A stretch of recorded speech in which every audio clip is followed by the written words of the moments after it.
వాళ్ళకి రంగులేయడం ఎక్కడ నేర్చుకున్నారు?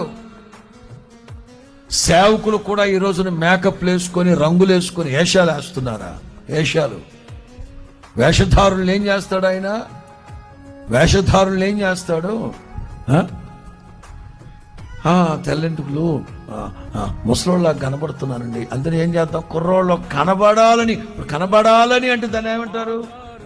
వేషధారనేగా. అట్లా కనబడాలని అని వేషధారనేగా. ఇంకేం పెట్టుకుందంట? మొహానికి రంగేసింది, ఇంకా శిరోభూషణములు ధరించుకొని ఆగు, శిరోభూషణాల సంగతి మాట్లాడదాం. తలకేం పెట్టుకుందంట? ఏ పూలతో పెట్టుకుందో తెలియదు కానీ ఏంటది నాకు అర్థం కావట్లే. ప్రార్థనోళ్ళేనా? ఎక్కడ నేర్చుకున్నారు ఇవన్నీ? వద్దని కదా చెప్పింది వాక్యం. ఒకప్పుడు వద్దనుకున్నారు కదా ఇవన్నీ.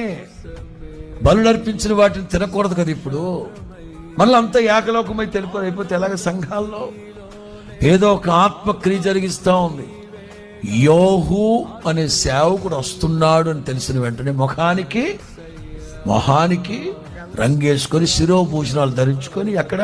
కిటికీలో నుండి కనిపెట్టి. వ్యభిచారులు కదా కిటికీలో కూర్చునేది.